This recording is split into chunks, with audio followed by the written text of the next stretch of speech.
Welcome back to our channel. In the early part of 1983, U.S. Mint workers operated with mechanical precision.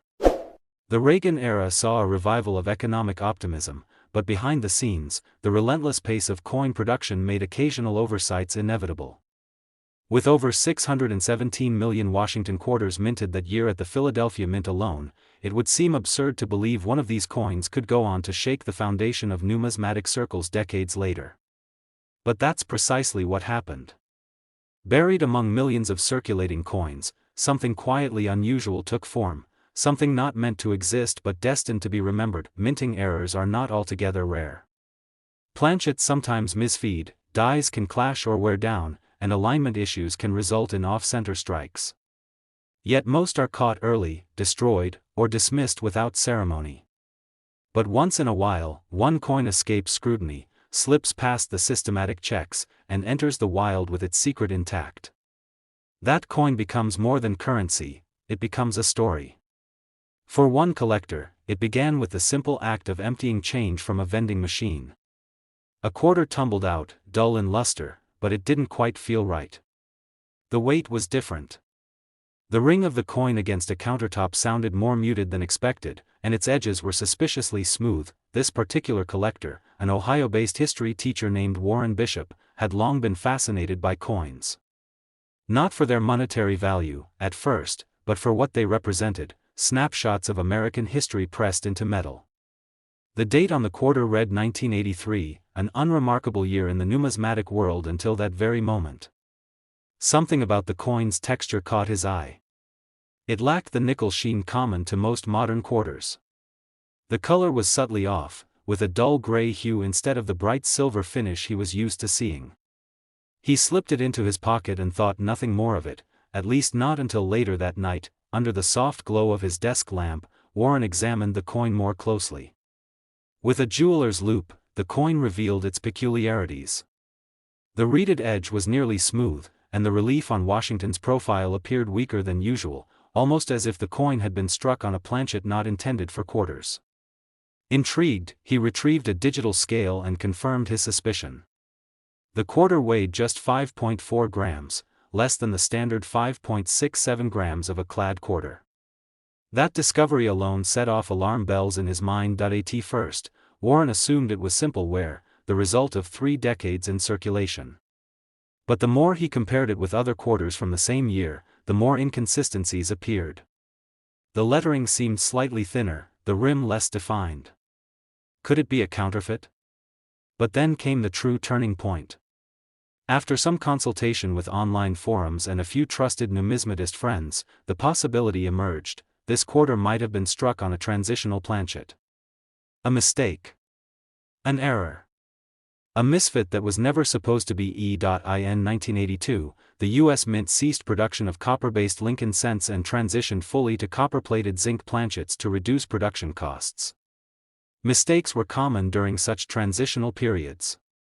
Some coins were accidentally struck using leftover planchets from previous years, or on blanks meant for foreign coin contracts. But for a quarter to be struck on a planchet not meant for it, especially after 1983, when things had largely settled, was exceedingly rare. This potential reality sent Warren on a journey of obsessive research. He found only a few reported cases of off-metal errors from that era, and none that matched the specifics of his find. Still, the idea that the coin might have been struck on a planchet meant for a 5-cent coin, or worse, a foreign denomination, began to take root. He submitted the coin to the professional coin grading service for authentication.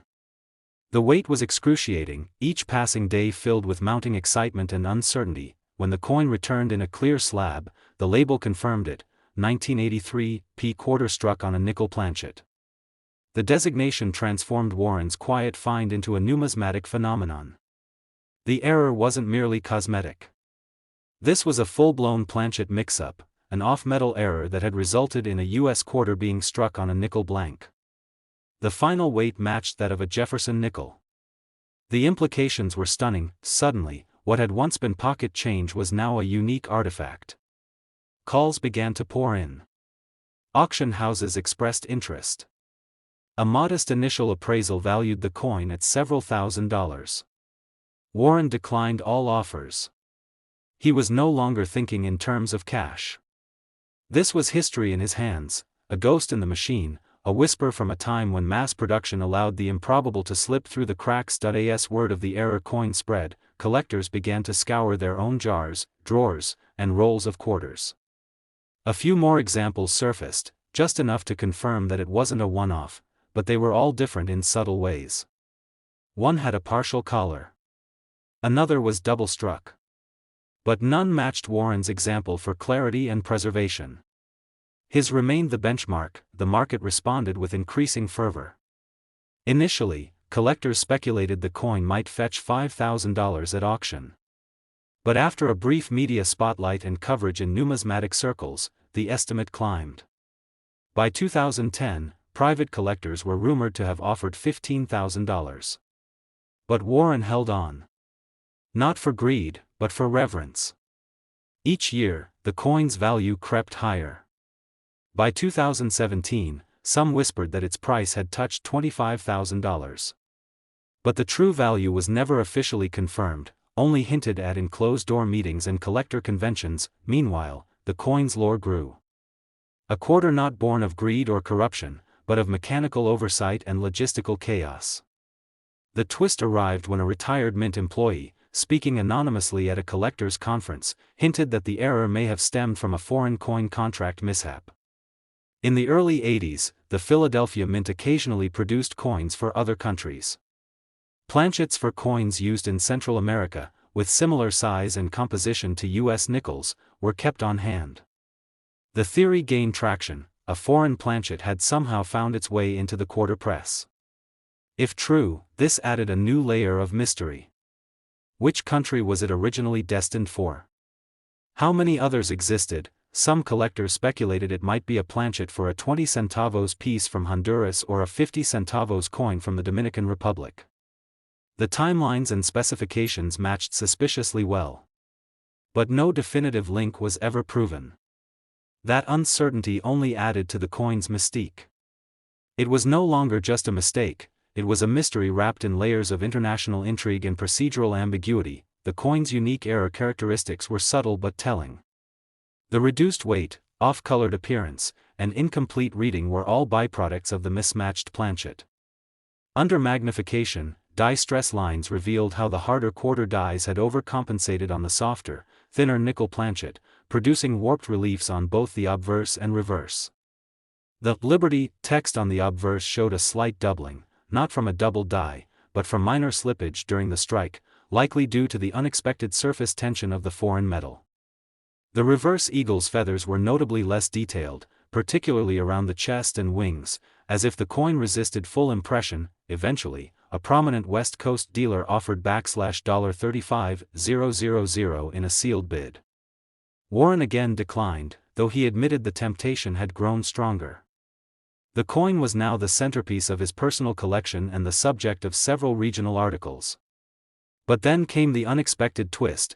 An auction in early 2023 unveiled another 1983 quarter struck on a similar planchet, but with even more dramatic error traits. It was double-struck, rotated 40 degrees, and bore partial remnants of a foreign coin's edge design. This coin fetched $48,000. Collectors circled back to Warren with renewed offers. If a double-struck version sold for that price, surely the original clean strike, sharp, centered, and perfectly preserved, was worth more. But Warren hesitated. The new discovery brought joy, but also a tinge of melancholy. The uniqueness of his find had been altered, shared now with another artifact of mechanical misfortune. Yet, in a way, it confirmed something he had long suspected: his quarter was not alone. It belonged to a small, chaotic family of coins born from the same improbable set of circumstances. The final twist emerged not from collectors, but from technology.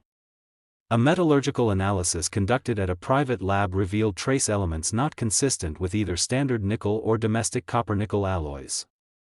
Instead, it matched the composition of a now-defunct Costa Rican 25-centimo coin produced under contract at the U.S. Mint in the early 80s. If true, this would mean the error quarter had not merely been struck on the wrong planchet, it had been born of an international mix-up, a coin that was never meant for American soil but found its place in American pockets nonetheless. This revelation shifted the narrative. It wasn't just a domestic blunder, it was an international anomaly. Collectors revised their valuations again, this time with greater reverence. The error had transcended its technical definition to become a symbol of how even the most structured systems, economic, political, industrial, are susceptible to the unpredictable, the unintended, the magical. In the year 2000, as the United States ushered in a new millennium, the U.S. Mint was deep into one of its most ambitious projects to date, the 50-state quarters program. With Americans captivated by each new design representing the distinct identity of a different state, millions of coins flowed from the presses, celebrating the uniqueness of the nation. That year, the 9th coin in the series was released, honoring New Hampshire, a small state with a storied past and bold symbolism. The coin featured a depiction of the Old Man of the Mountain, a granite cliffside formation that had stood for centuries before its natural collapse just 3 years later in 2003. But hidden in the flood of new state quarters, amid the fanfare and patriotic collecting frenzy, one peculiar anomaly slipped into circulation, unnoticed, undocumented, and deeply significant that it was years before anyone truly understood what had happened. In a small coin shop tucked away in northern Pennsylvania, a seasoned collector named Alan Mercer was browsing through a bulk bin of circulated state quarters. An elementary teacher by profession, Alan had grown up admiring the artistry of coins, fascinated by how they condense stories, geography, and identity into small pieces of metal. The New Hampshire quarter, with its stoic imagery and motto, "Live free or die," had always caught his eye. But that day, as he sifted through dozens of coins with bored fingers, one stood out, not because of its design, but because of something far more subtle. At first glance, the quarter looked just like any other. It bore the familiar Old Man of the Mountain, the etched words of the state motto, and the date 2000 proudly emblazoned at the bottom. But the edges felt unusually sharp, and the coin was ever so slightly off in size and weight. Alan turned it over and over again, puzzled. The reverse details seemed a bit muted, as if the die hadn't fully imprinted the image. The reeded edge was irregular, showing incomplete ridges and hints of warping. The color had a yellowish hue that stood out against the typical silvery tone. He pocketed it without fanfare, thinking perhaps it had just been exposed to the elements. Only later, with a scale and magnifier, did the truth begin to flicker into view. The coin weighed just under 4.8 grams. That was unusual. Standard state quarters, composed of a copper-nickel clad, should weigh 5.67 grams. This difference, though slight, was enough to raise questions. Alan began comparing it with other quarters and noticed the rim was not quite as pronounced. The design elements seemed faint, especially around the raised edges. It struck him, this coin might not be made from the metal it was intended for. His excitement swelled, cautiously. He had read about planchet errors, coins struck on blanks meant for other denominations or even other countries. But for a coin from the state quarters program, a highly monitored and celebrated initiative, such a mistake seemed far-fetched. Still, the possibility danced around in his thoughts. He consulted a few trusted sources, mailed out photos to online experts, and awaited a verdict with bated breath. What came back wasn't definitive at first, but promising. Theories emerged: maybe it was struck on a foreign planchet, or even on a planchet intended for another U.S. denomination. Either way, it shouldn't exist in this form. The real confirmation came when Alan submitted the coin to the Numismatic Guarantee Company. Weeks passed. When the coin finally returned, it was encased in protective plastic with a white label across the top. His hands trembled as he read the designation, 2000 P. New Hampshire State Quarter struck on a dime planchet. The world seemed to still for a moment. It was real. He had found something incredibly rare. The implications were significant. A quarter, struck not on its standard copper-nickel planchet, but instead on the smaller and thinner blank meant for a Roosevelt dime. This explained the coin's reduced weight, the missing edge details, and the faintness of the design. The quarter dies had struck the smaller planchet with full force, but the result was incomplete. Part of the inscription on the reverse was slightly cut off, and the raised edge didn't fully contain the imagery. What made it more fascinating was that the coin was well centered, meaning the error had occurred during a near-perfect strike, just on the wrong canvas. Word spread in tight numismatic circles. Photos circulated through forums, email chains, and collector groups. State quarter errors weren't unheard of, but very few had been documented on incorrect planchets. Most were off-center strikes or die clashes. But this was a full denomination mismatch, rare, difficult to detect, and remarkably well preserved. What began as a modest curiosity slowly transformed into a sought-after piece. Initially, Allen was approached with offers in the range of a few $100s. Then, as more experienced collectors assessed the rarity, estimates climbed. One collector from Arizona offered $2,000 during a phone call. Another from New York sent a formal inquiry with a standing offer of $5,000. But Allen hesitated. The coin had become more than just an object, it was a connection to a moment in time when a monumental national project, executed with precision and care, had produced something beautifully flawed. Then came the twist that deepened the intrigue. A fellow collector, upon seeing a high-resolution scan of Allen's coin, noted something unusual. Not only had the coin been struck on a dime planchet, but the date on the obverse appeared slightly rotated, a telltale sign of a misaligned die strike. This meant the error was compounded. Not only was the coin born from the wrong blank, but the strike itself was imperfect, creating a double-layered anomaly.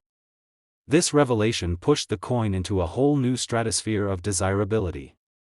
It wasn't just rare, it was doubly rare. By 2015, word of Allen's find had made its way to auction houses. Heritage Auctions reached out, requesting the coin for display during one of their annual numismatic showcases. Allen agreed, on the condition that the coin not be sold. He still wasn't ready. The display attracted attention, and a new wave of offers poured in. $10,000. Then $12,500. Then $18,000.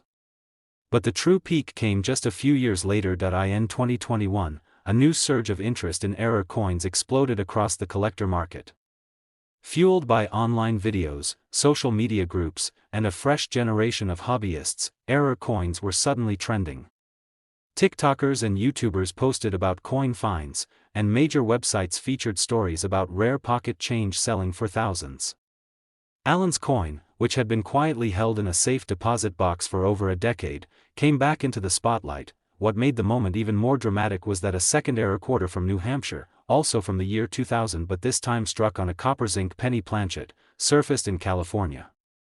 It sold at private auction for $27,000. Though that coin was far more visibly flawed, with a dramatic color shift and truncated details, it validated the plausibility that such minting mistakes occurred during the state quarters rush. Suddenly, Allen's cleanly struck, well-preserved, double error quarter was once again the subject of speculation. He was approached by a European investor, a known collector of minting anomalies. The offer $40,000 flat, no auction, immediate transfer. Allen paused. The coin, once found in a bin of loose change, was now at the center of a six-figure conversation. And still, he hesitated. For him, it wasn't just about value, it was about what the coin represented. A lapse in a perfectly executed program. A hidden quirk in the national narrative. A mistake that became a marvel. In 2023, after careful negotiation, Allen finally consigned the coin to auction under controlled terms. It appeared in a highly publicized listing, drawing record attention from collectors, investors, and even media outlets. The final sale price landed between the speculative valuations that had swirled for years, hammering down at a stunning $71,200. The winning bidder remained anonymous, but it was clear they understood the coin's value went far beyond metal or mintage. Today, the story of the 2000 New Hampshire quarter era remains a powerful example of how even the most standardized systems can falter in extraordinary ways. These coins, these beautiful anomalies, remind us that perfection is not the only pathway to value.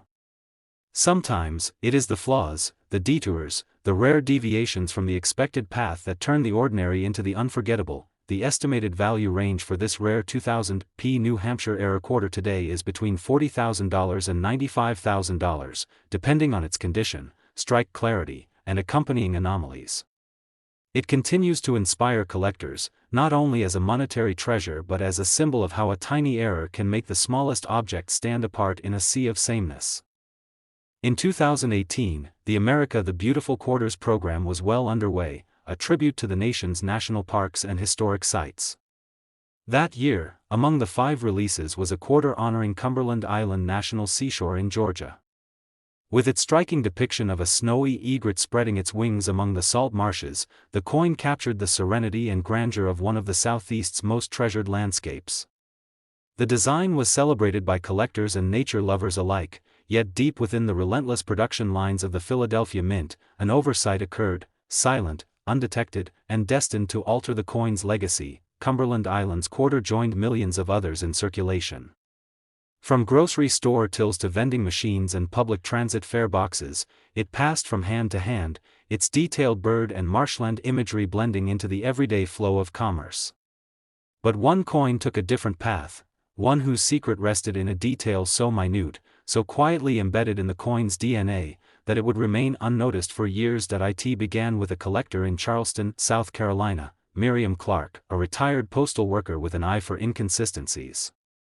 Miriam had long admired the state quarters and national park designs for their artistry, often plucking interesting ones from her daily pocket change. The Cumberland Island quarter caught her attention when she saw it nestled among other coins in a coffee shop tip jar. Something about the edges struck her immediately. She reached in, placed a dollar bill to cover its retrieval, and slipped it quietly into her purse. Back at home, Miriam held the quarter under her desk lamp. She had no reason to think it was valuable, but years of habit had taught her that anomalies, no matter how small, were worth exploring. The reeded edge of the quarter looked slightly compressed, as though the die had not fully extended across the planchet. The design on the obverse, the bust of George Washington, seemed faint along the outer rim, with the word Liberty almost touching the edge. On the reverse, parts of the egret's wing seemed truncated, and a portion of the outer marshland line was missing entirely. The surface also felt different, less metallic, almost matte. Its weight was just over 4.9 grams when she placed it on a kitchen scale, well below the standard 5.67 grams. Her breath caught. This wasn't just a slightly worn coin. The scale told her something had gone very wrong, or very right. The realization that it might be an error coin brought a cautious thrill. Miriam had read stories of coins struck on the wrong planchets, coins with misaligned dies or foreign blanks accidentally slipped into U.S. presses. Could this be one of them? The idea consumed her thoughts. She brought out her loupe and noticed another irregularity, a faint rim doubling on the obverse and a soft, almost blurred edge to the letters. These weren't signs of simple wear. This was something deeper. She mailed photographs to a collector's forum, posting under a pseudonym to avoid early attention. The responses were varied, but one comment stood out. An experienced numismatist suggested the coin might have been struck on a planchet meant for a foreign denomination. This wasn't just a misalignment or worn die. This could be a cross-metal error, a quarter struck on a blank meant for another country's coinage, possibly for a minting contract that had overlapped in the same production facility. He encouraged her to send the coin for professional grading and authentication. It took weeks for the result to return. When it did, Miriam could hardly breathe as she opened the package. Encased in a pristine holder, the label read, 2018 P. Georgia Cumberland Island Quarter, struck on foreign planchet. It didn't specify the origin, but metallurgical tests confirmed that it did not match the copper-nickel clad standard. Instead, traces of tin and zinc suggested it may have been intended for a South American or Southeast Asian coin. The ramifications were immediate. Miriam's coin was no longer just a collectible, it was an outlier, a phantom product of a logistical mistake buried in the bureaucracy of mass minting. Error coins in the America the Beautiful series were already less common than those from the state quarter era. This made hers all the more special. Collectors quickly took notice. A private dealer offered her $2,500 within the first month of the coin's classification. She refused. Not out of greed, but because she felt something deeper was unfolding. Her curiosity pushed her further into the community of advanced collectors, auction houses, and numismatic historians. As interest grew, so did the speculations. Some believed the blank had been meant for a Philippine peso, others suggested it could have been from a commemorative Bolivian coin series. No definitive link was ever proven, which only deepened the intrigue. The coin strike was centered and clean, lacking the dramatic flaws that characterized many high-profile errors. That made it even rarer. It looked normal to the untrained eye, but beneath its surface, it carried the story of an accident never meant to happen. Then came the unexpected development that changed everything. At a 2020 coin convention in Orlando, another Cumberland Island quarter was brought forward by a collector. This one bore signs of a similar planchet mix-up, though with far more visible issues. The coin was misaligned, bore a partial collar strike, and had a blotchy metallic finish. It was striking, imperfect, and raw, but it wasn't nearly as pristine as Miriam's find. Despite its imperfections. That second coin sold at auction $4.24000. Suddenly, Miriam's coin, with its sharper strike and better preservation, became the subject of competitive offers. In 2021, an anonymous buyer from Nevada reportedly offered her $40,000 in a certified letter sent through her attorney. She declined once more. The coin, once an oddity discovered on a whim, had become a personal treasure, less about value, more about purpose. Yet the offers kept growing. A twist emerged when a coin historian researching mint contract records unearthed a shipment error reported internally in mid-2018. A container of planchets, manufactured for a Central American coinage project, had mistakenly been sent to the Philadelphia Mint, intended originally for a test run of commemorative foreign coins. The report was never made public, but whispers of it spread across the community. Though it never explicitly confirmed the source of Miriam's coin, it aligned with both the timing and the unusual composition of the planchet. This revelation was never officially tied to her coin, but it fueled speculation, increasing its mystique. Soon, professional numismatic publications picked up the story.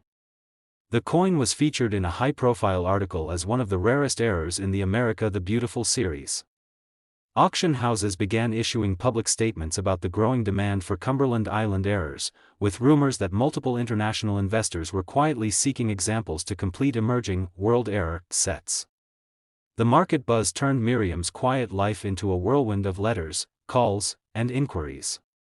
She found herself being interviewed for collector podcasts, invited to speak at local coin clubs, and mentioned in blogs and collector groups. By 2023, her coin was widely acknowledged as the cleanest known example of a Cumberland Island quarter struck on a foreign planchet. The surrounding details, the origin uncertainty, the timing of the mint's contract anomaly, and the coin's state of preservation, combined to create a perfect storm of rarity and intrigue. She finally agreed to sell it in a private auction facilitated by a well-known New York-based firm. There was no dramatic bidding war, no cameras, no stage. Just a closed-room exchange between Miriam, her legal representative, and the winning bidder, a collector from Singapore who had spent over a decade amassing rare U.S. minting errors. The final sale price, though confidential, was reported by insiders to be between $63,000 and $70,000. Miriam, ever humble, quietly returned to her life, though her name had become embedded in modern numismatic folklore. Today, the 2018 Cumberland Island quarter error remains one of the rarest finds of the America the Beautiful series.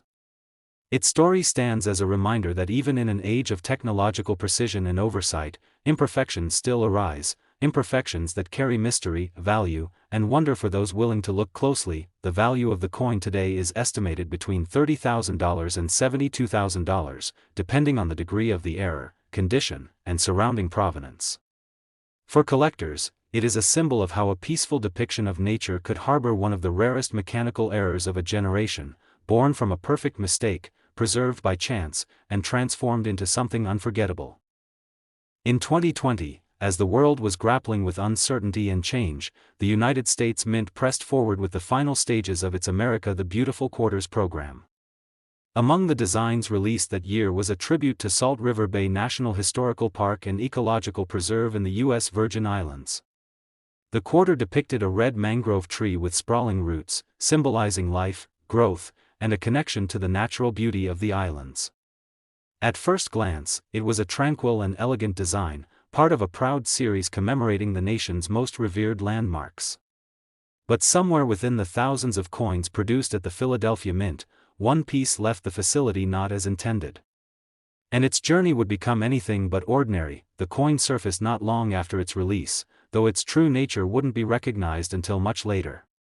It first passed through a fast food cashier's drawer in Jacksonville, Florida. Then it found its way into a teenager's pocket.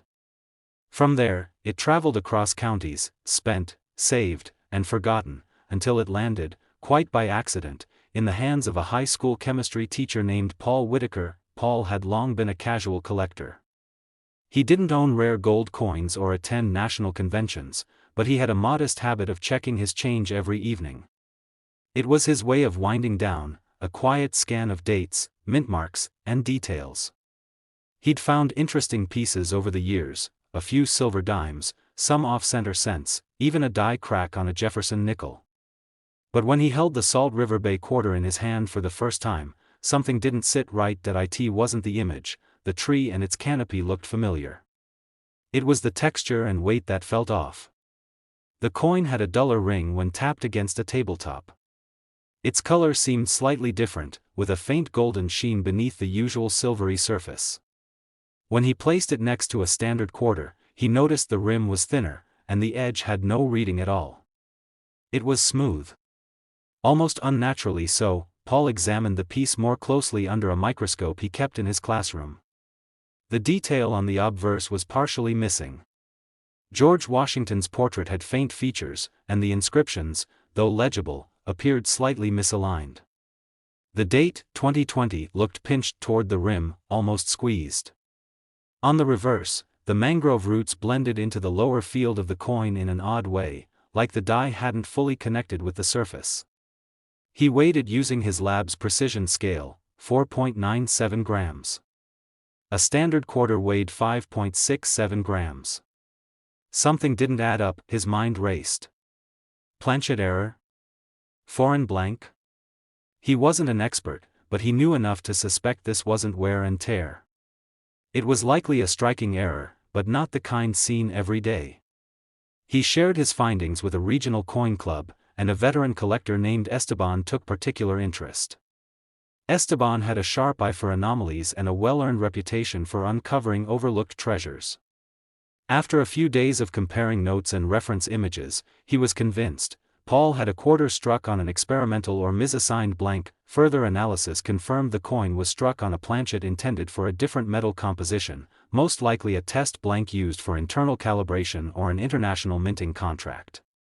This was rare, especially for a 2020 coin.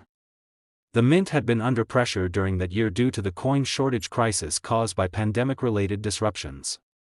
Production had ramped up under stress, with different presses and shifts running long hours. In that chaos, mistakes that would have normally been caught may have slipped through. This quarter appeared to be one of those mistakes. Paul decided to have the coin authenticated and graded. He sent it to professional coin grading service. Weeks later, the results came back. 2020 P Salt River Bay quarter, struck on experimental planchet. The coin was preserved in excellent condition, showing minimal wear and retaining strong reverse details despite its planchet inconsistency. It was a verified error, legitimate, measurable, and undeniably rare. The news spread quickly within the numismatic community. Modern error coins from high production years like 2020 weren't unheard of, but one with this kind of anomaly was virtually unheard of. Collectors were fascinated by its subtlety. It didn't scream error with a dramatic off-center strike or visible cracks. It whispered its uniqueness, daring only the most attentive eyes to notice. Paul received his first offer barely a week after the grading news became public. A collector from Texas offered $3,500. Then $5,000. Then a dealer from California stepped in with $9,000. But Paul hesitated. He wasn't sure what to do. He'd grown attached to the story, the idea that amid a chaotic year filled with disruption and uncertainty, something this rare could emerge from a machine with its own quiet story. The unexpected twist came during a virtual coin symposium held later that year. A panel discussing modern mint errors featured a segment on the Salt River Bay quarter, with Paul's coin displayed as a case study. During the session, an attendee claimed to have seen a second coin with similar features, a 2020 P quarter also missing edge reading, slightly underweight, and bearing faint design impressions. The image shared was blurry, the condition not as pristine, but the similarities were compelling. This created a storm of speculation. Were there more? Had a batch of misassigned planchets made it through unnoticed during the peak of the 2020 coin shortage? Though no other authenticated examples emerged immediately, the mere possibility added gravity to Paul's coin. If others were out there, it became the benchmark, the first known, best preserved, and most closely studied. Its value began to climb, not just for its rarity but for the story it carried, the overlap between a national emergency, minting strain, and an unintentional slip that birthed a numismatic marvel. In 2022, Paul finally decided to part with the coin. He consigned it to a private auction hosted by a boutique numismatic firm. The buzz was immediate. Interest came from U.S. collectors, international investors, even a museum representative from the Caribbean who viewed the coin as a symbolic intersection of art, history, and human error. The auction closed at $58,400, shattering initial estimates. The buyer, a private collector from the Midwest, later confirmed their plan to hold the coin long-term, believing its significance would only grow as future collectors deepened their interest in modern mint errors. For Paul, it was a strange and beautiful full circle. An ordinary evening of checking change had led to the discovery of a national minting anomaly. Today, the 2020 Salt River Bay quarter error from the U.S. Virgin Islands stands as one of the most enigmatic pieces of the America the Beautiful series. Its rarity is not just in its metal or misstrike, but in the circumstances of its creation. It reflects a moment in U.S. history when every system, including the mint, was stretched thin, and from that pressure emerged something quietly extraordinary. The current estimated value of this unique coin ranges between $26,000 and $62,000, depending on condition, provenance, and accompanying certification. It remains a powerful reminder that even in the most rigid, mechanical processes, rare beauty can arise, not by design, but by accident.